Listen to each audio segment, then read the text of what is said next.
A luxury transcontinental flight. Daniel Hayes, a single father in a worn jacket, sits in 4C beside his young son, Evan. The quiet cabin is shattered by Clare, a high-powered CEO.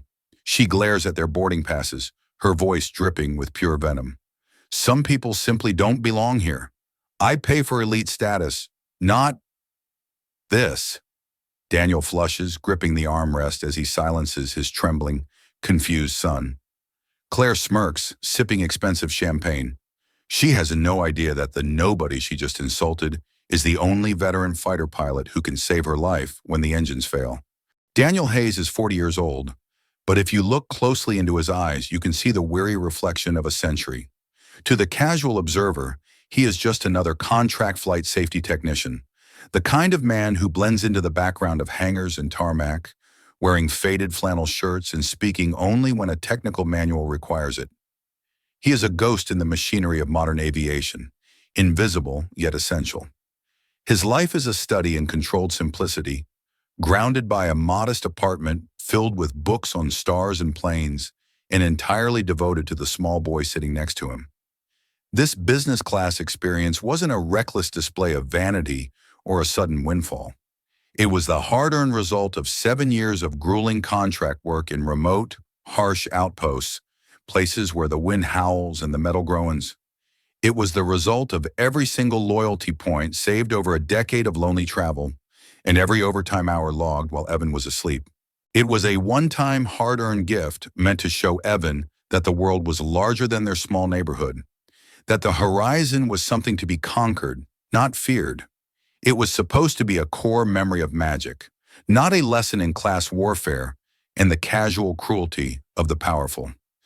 As they settled into the oversized seats, Daniel leaned in close to his son, his voice a low, steady rumble that vibrated with a hidden strength. No matter what happens on this flight, Evan, we stay polite. We don't react to unkindness with more unkindness. That only makes the fire grow. We hold our heads high because of who we are, the work we do, and the love we share, not because of where we sit or the labels on our clothes. He was teaching the boy the only shield he felt he had left in a world that often looked down on the quiet, dignity through absolute, unshakable silence. But beneath that layer of civilian calm lay a history buried under mountains of classified files and lead-lined containers in government archives. Decades ago, Daniel Hayes didn't spend his days checking torque specifications on landing gear or inspecting safety valves on the ground. He commanded the sky itself. He was an elite naval aviator, a Top Gun graduate who lived his life at Mach 2, dancing on the edge of the atmosphere where the air is thin, the sky turns purple, and the margins for error are non-existent. He had been a man of fire and steel, a commander who led squadrons through corridors of anti-aircraft fire and jammed radar frequencies. He had felt the crushing weight of 9Gs pressing his soul into his seat, his vision tunneling until the only thing that existed was the mission and the heartbeat of his aircraft. But the military leaves scars that the finest surgeons cannot reach, invisible shrapnel lodged in the memory. After a final classified mission that ended in a tragic, impossible choice, a choice that saved 100 lives but claimed his own sense of inner peace in the life of his wingman, he simply walked away. He traded the adrenaline of the cockpit for a life of low-frequency living. He chose the silence of a safety technician so he could raise his son in a world without heat seekers, high-G blackouts, or the crushing, soul-eroding weight of life-and-death decisions. He thought he had left the ghost, his old call sign, whispered with respect in dark and ready rooms, in the desert sands of Nevada. He believed he had finally silenced the engines in his head. On the other side of the aisle sat Clare. She was a woman constructed entirely of polished glass and cold, calculating steel, a creature of high-stakes boardrooms and hostile takeovers where the weak were consumed. Claire was accustomed to power that didn't need to raise its voice to be felt. Her silence was a weapon, and her words were scalpels. In her world, business class wasn't just a seating arrangement. It was a meritocracy of the bank account, a protected bubble for those who move the needle of global commerce and shape the destinies of nations. To her, seeing a man in a worn, off-brand jacket and a child with a cheap, colorful backpack in her sacred space felt like a personal breach of contract, a violation of the unspoken laws of status. It was a smudge on a pristine window, a glitch in her perfectly curated reality. Her comment wasn't a sudden outburst of anger. It was a practiced habit of social pruning, a way to maintain the boundaries of her caste. She believed she was a guardian of standards, protecting the exclusivity she felt she had earned through ruthless ambition.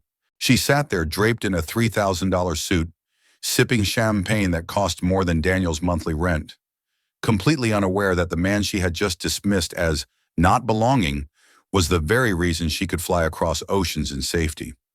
She saw a technician with dirty fingernails. She failed to see the warrior who had spent a decade protecting the very air she breathed and the freedom she exploited. The flight leveled off at 38,000 feet, but the atmosphere inside the cabin remained thick with the residue of Claire's remark. The tension was like a low-frequency hum, vibrating in the marrow of the bone, making the fine wine taste like ash. Claire wasn't finished, however. Power, when left unchecked and unchallenged, often turns into a subtle, refined cruelty. As the first meal service began, Claire leaned slightly toward the center aisle, catching the eye of a businessman in 4A who was wearing a watch that cost as much as a mid-sized sedan. She gestured vaguely toward Daniel's seat with a manicured finger, her voice projecting with practiced ease, designed to occupy the space. You'd think the airline would maintain some level of exclusivity to justify these prices. She sighed, her tone dripping with artificial weariness. Economy is back there for a reason. It provides comfort for everyone when people stay where they are most comfortable. It's better for their sort, really. They don't have to feel the pressure of trying to fit in where they clearly aren't equipped to handle the environment. It's almost a kindness to keep them in the back. The businessman gave a nervous, stifled laugh, clearly uncomfortable but too intimidated by Claire's aura and the weight of her reputation to disagree. He looked at his laptop, avoiding Daniel's direction. Daniel's jaw tightened so hard a muscle in his cheek began to pulse like a trapped bird. He didn't look up. He focused all his energy on the plastic seal of his water bottle, peeling it back with meticulous, robotic precision, his hands steady despite the storm raging inside. "Dad?"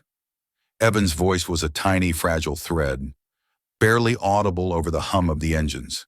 He was whispering, his eyes darting toward the woman who wouldn't stop looking at them like they were stains on a silk rug. "Did we do something wrong? Are we supposed to be in the back? Everyone is looking at us. Maybe we should go tell the lady we're sorry."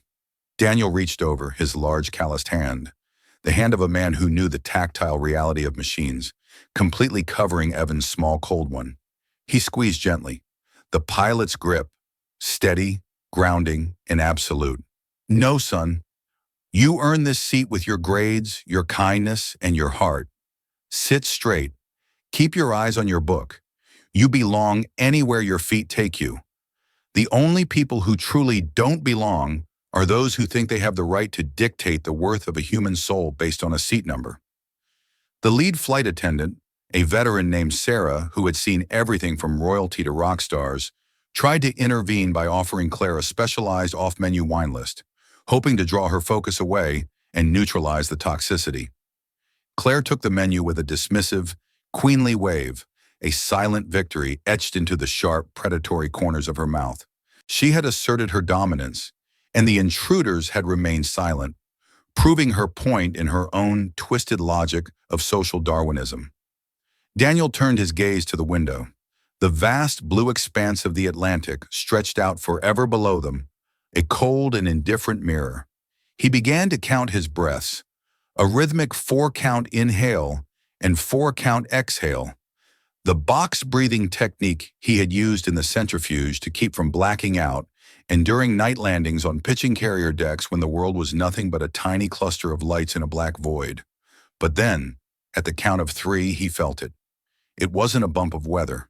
It wasn't the rhythmic thrum of the massive turbofan engines or the light, predictable chop of clear air turbulence.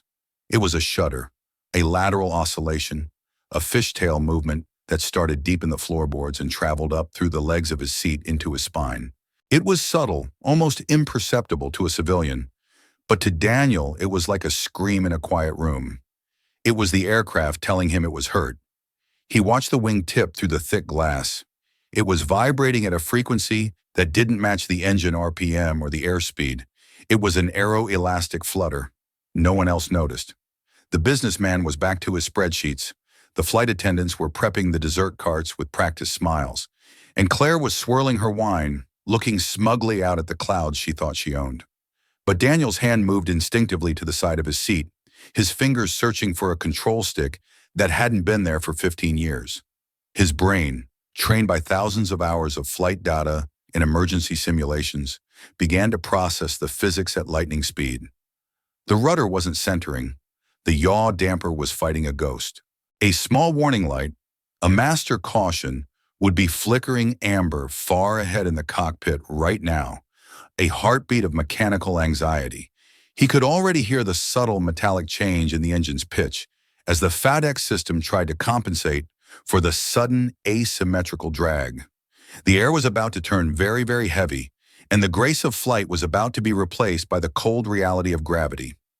If you'd like to see how this moment unfolds, you're welcome to subscribe and continue with us. The real test is just seconds away, and the sky is about to demand an answer.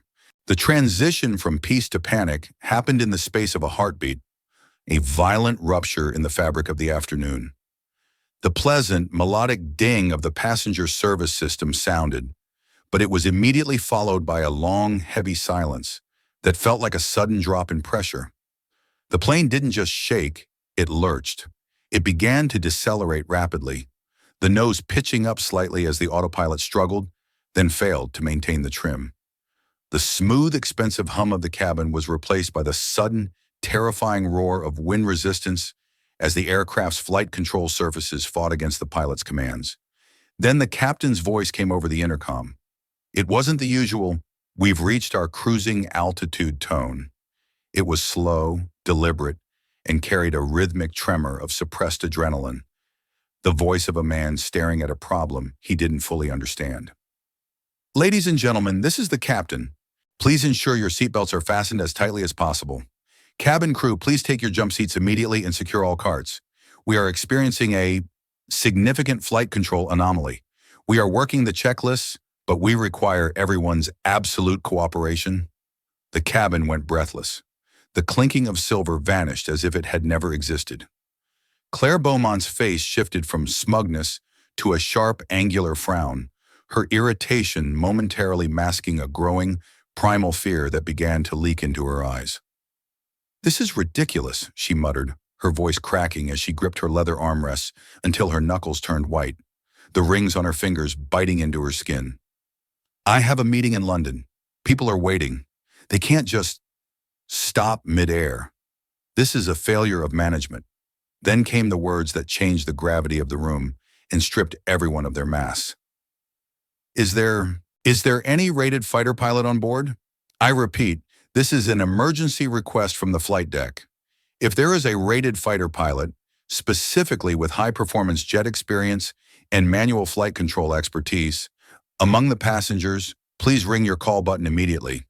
We have a primary control failure and need immediate assistance in the cockpit. The silence that followed was absolute.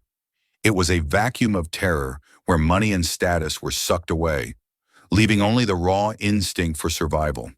The passengers looked at one another with wide, panicked eyes, searching for a hero in a cabin full of tourists, influencers, and business people. Claire's face went a ghostly, translucent pale. In her world, every problem had a price tag, a department, or a consultant. You could buy your way out of a lawsuit, a bad quarter, or a social scandal. But here, 6 miles above a freezing, indifferent ocean, her millions were just paperweight. Her power was a cruel illusion, and she was just as vulnerable as the child she had mocked. Daniel Hayes sat perfectly still for exactly 3 seconds. He wasn't thinking about Claire's insults. He wasn't thinking about the airline's stock price. He looked at Evan. The boy was terrified, his small face pale, looking up at the only man he had ever known to be strong. Evan wasn't looking for a pilot. He was looking for his father to tell him the world wasn't ending. Daniel stood up. The movement was fluid, devoid of the hesitation that plagued everyone else in the cabin. He moved like a machine being switched on. "Dad?" Evan gasped, his voice small, high and trembling. Daniel placed a firm, steadying hand on his son's shoulder. It didn't shake, not even a millimeter. "I'll be right here, Evan. I'm just going to go help the pilots fix a small technical problem. You stay in your seat, keep your belt tight, and count to 100 for me. Use your slow breath. Can you do that for me, buddy?" Evan nodded slowly, mesmerized by the sudden, terrifying transformation in his father's eyes. The weariness, the contract technician persona was gone. In its place was a cold, predatory focus, the look of a man who had stared into the sun and didn't blink. Daniel pressed the call button. The lead flight attendant, Sarah, rushed over, her face a mask of professional terror, struggling against the urge to scream. "I'm a former naval aviator," Daniel said. His voice had dropped 2 octaves into a register of absolute command. It wasn't the voice of a safety technician anymore. It was the voice of a man who owned the air and everything in it. "Call sign Ghost, VFA 122. I have over 4,000 hours in high-alpha airframes and emergency carrier recoveries. I'm current on the systems. Tell the captain Ghost is on his way up. Move." Sarah didn't ask for an ID. She didn't check his credentials or his ticket. She saw the way he stood, the balance, the stillness, the total absence of fear in the face of death. She saw the ghost he had tried to bury. "Follow me, sir," she whispered, her voice filled with a sudden, desperate hope. As Daniel stepped into the aisle, he had to pass Clare Beaumont. The cabin was tilting now, the floor vibrating violently as the plane searched for a stable attitude.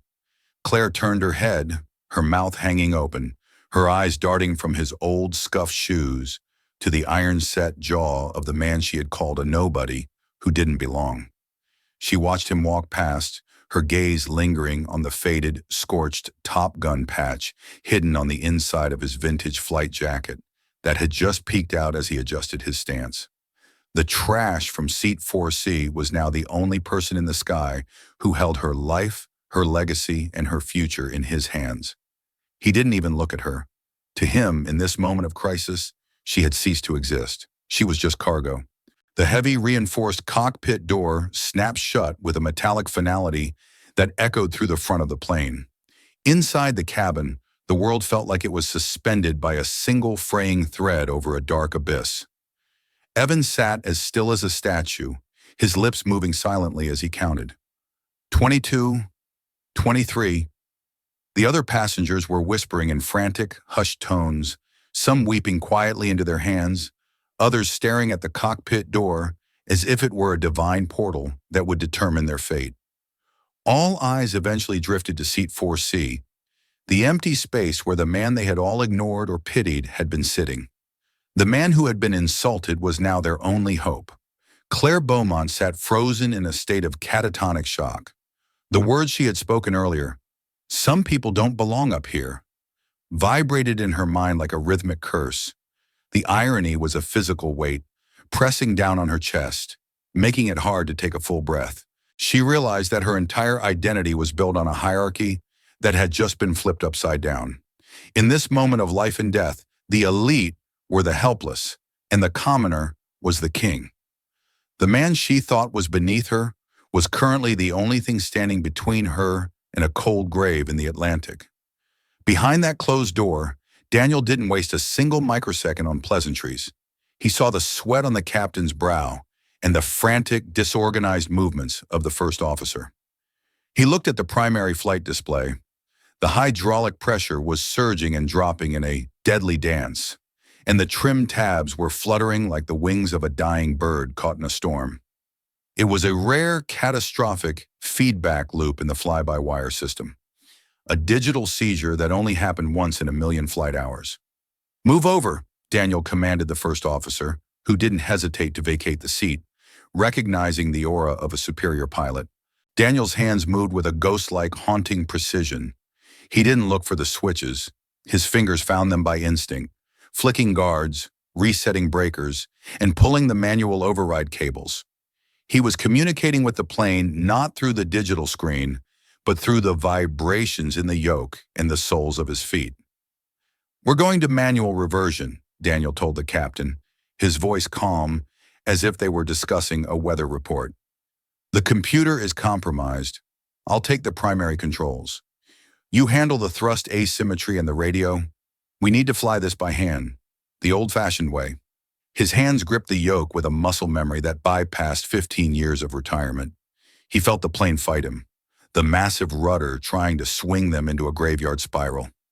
Daniel fought back with the calculated surgical aggression of a man who had survived night landings in typhoons on a deck that wouldn't stop moving. He was no longer a father or a technician. He was a component of the machine, the soul of the aircraft. Slowly, agonizingly, the vibration began to subside. The lateral fishtail smoothed out.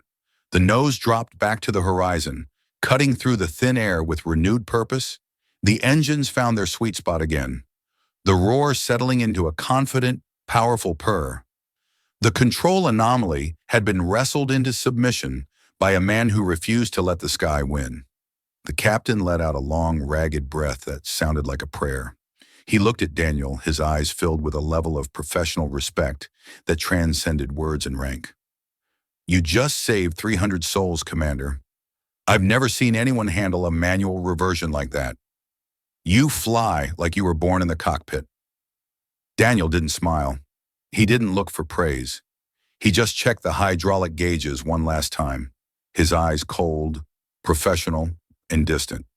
"Just doing the job, Captain. Let's get them home. My son is waiting for me in 4C. The captain keyed the mic, his voice echoing through the cabin, now steady and clear. "Ladies and gentlemen, this is the captain again. The emergency has been resolved. We are back on a stable flight path and under full control. We owe our lives to the gentleman from seat 4C, who is a highly decorated naval aviator. We will be proceeding to our destination as planned. Cabin crew, you may resume service." There was no cheering, not yet. There was only a profound, heavy silence as the passengers realized how close they had come to the end, and who, exactly, had been their savior. The air in business class felt different, lighter, humbler, and far more honest. The cockpit door opened, and Daniel Hayes walked back into the business class cabin. He looked exhausted. The adrenaline was fading, leaving behind the heavy, familiar weight of his memories and the physical toll of the struggle. His shoulders were slightly slumped again, and he retreated back into the persona of the quiet, unassuming father. He looked like a man who just wanted a cup of coffee, a quiet room, and a long nap. The ghost was receding back into the shadows. Evan didn't wait for his father to reach the seat. He unbuckled his belt and threw himself at Daniel, his small arms wrapping tightly around his father's waist. Daniel held him close, burying his face in the boy's hair, kissing the top of his head as if he were checking for life. "Told you I'd be right back, buddy," he whispered, his voice thick with an emotion he couldn't hide. "I'm here. We're safe." As Daniel moved to sit down, Clare Beaumont stood up. She looked like a different person. The sharp, predatory lines of her face had softened, replaced by a hollow, haunted look of deep-seated shame. Her expensive suit was wrinkled, her makeup was smeared, and her hair was disheveled. But for the first time in her life, she looked human. She stood in the aisle blocking his path, waiting until Daniel finally looked her in the eye. She bowed her head, not a polite nod or a corporate gesture, but a genuine, humble gesture of submission and recognition. Her voice was barely a whisper, trembling with a sincerity that had likely never crossed her lips in a boardroom. I was wrong, I was cruel, and I was wrong about you. I owe you my life and the life of everyone on this plane. I am so deeply, profoundly sorry." The entire cabin was watching, held in a collective breath. Daniel looked at her for a long, quiet moment. He didn't ask for a reward. He didn't demand a public apology or a seat in a better class. He didn't even look angry. He simply looked at her with a weary kind of pity. The look of a man who had seen too much to be bothered by petty insults and spoke 4 words that would echo in her mind every time she stepped onto a plane or into a boardroom for the rest of her life. Be careful with words. He moved past her and sat down, pulling Evan into his lap. He didn't ask the flight attendants for free drinks or a refund. He didn't hand out business cards or seek the spotlight. For the remainder of the flight, the business class cabin, the most expensive real estate in the sky, remained the quietest, most humble place on earth. The invisible barriers of class had been burned away by the heat of a shared crisis. When the wheels finally touched the tarmac in London, the passengers disembarked in a strange, respectful silence. As they walked through the jet bridge and into the bustling terminal, Evan looked up at Daniel, his eyes shining with a new, profound understanding of what his father had always been. "You're my hero, Dad. Not just because you flew the plane, just because you're you." Daniel smiled, finally letting the last of the ghost fade back into the shadows of his past. "I'm just your dad, Evan. That's the only title I've ever truly wanted to earn. The rest was just noise." Sometimes fate doesn't need to scream for revenge. It doesn't need to strike down the arrogant or bankrupt the greedy. It just needs to peel back the curtain and reveal the truth of who we are when the masks fall away. Respect should never be a luxury reserved for the powerful or the wealthy. It should be the standard for every soul, regardless of where they sit, because you never know when the person you look down upon might be the only one who can save you. If you believe stories like this deserve to be told, leave a comment and subscribe. Let's build a world where we look at the person, not the ticket. Respect should never wait for a crisis to find its way into our hearts.